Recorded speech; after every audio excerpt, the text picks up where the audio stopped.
महिला को मेंटेनेंस नहीं मिलनी चाहिए। काफ़ी ऐसे लोग अभी जो मुझे सुन रहे हैं उनका यही कहना होगा कि महिला को मेंटेनेंस नहीं मिलना चाहिए, पत्नी को मैं मेंटेनेंस नहीं दूंगा। लेकिन अगर एक महिला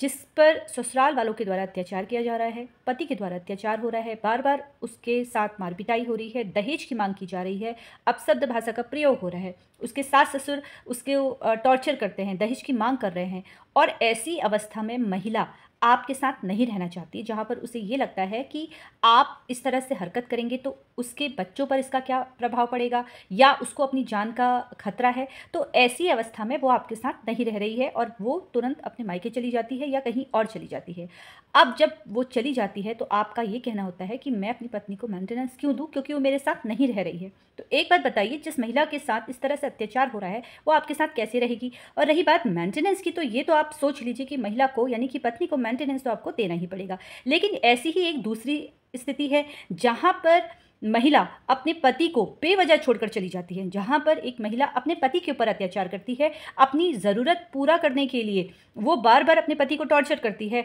उसको की बेइज्जती करती है, सास ससुर की बेइज्जती करती है, घर का काम नहीं करती है, अपशब्द भाषा का प्रयोग कर रही है घर पे। अगर इस तरह की महिला मायके चली जाती है या आपको छोड़कर चली जाती है तो वहाँ पर उस स्थिति में उन महिलाओं को मेंटेनेंस नहीं मिलना चाहिए। लेकिन ये ज़रूरी नहीं है कि हर एक महिला गलत है या हर एक पुरुष गलत है, ये सबकी अलग अलग परिस्थितियाँ होती हैं। जहाँ पर एक परिस्थिति इस तरह से है कि जहाँ पर महिला पर अत्याचार हो रहा है और दूसरी परिस्थिति इस तरह से है जहाँ पर महिला अपने पति पर अत्याचार कर रही है, तो जिस तरह का केस होता है उस हिसाब से मेंटेनेंस डिसाइड होती है। ऐसा नहीं है कि महिला को मेंटेनेंस मिलती ही है और अगर एक महिला जो झूठा आरोप अपने पति पर लगा दे रही है तो उसको मेंटेनेंस नहीं मिलेगी, और इस तरह की महिला को तो मिलना भी नहीं चाहिए जहां पर वो अपना काम सही तरीके से नहीं कर रही है, घर गृहस्थी नहीं संभाल रही है या किसी के साथ उसके अवैध संबंध है, तो ऐसी अवस्था में महिलाओं को मेंटेनेंस नहीं मिलना चाहिए। लेकिन जहाँ पर किसी महिला के साथ अत्याचार हो रहा है, जहाँ पर महिला को जान का खतरा है, जहाँ पर वो स्वयं अपना भरण पोषण नहीं कर पा रही है,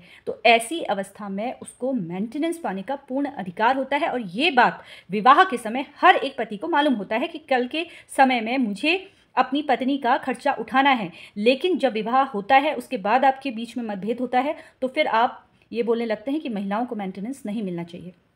खैर, ये मेरा मत है, जहाँ पर मैंने आपको मत में ये बताया कि इस तरह की महिलाओं को मेंटेनेंस नहीं मिलना चाहिए जो अपने घर परिवार का ध्यान नहीं दे रही है, लेकिन जिस पर वाकई अत्याचार हो रहा है तो ऐसी महिला को तो बिल्कुल मिलना ही चाहिए। फिलहाल आपका इसमें क्या मत है, आप मुझे कमेंट करके अवश्य बताइएगा और इसी तरीके से आप लोग मुझसे जुड़ते रहिए। धन्यवाद।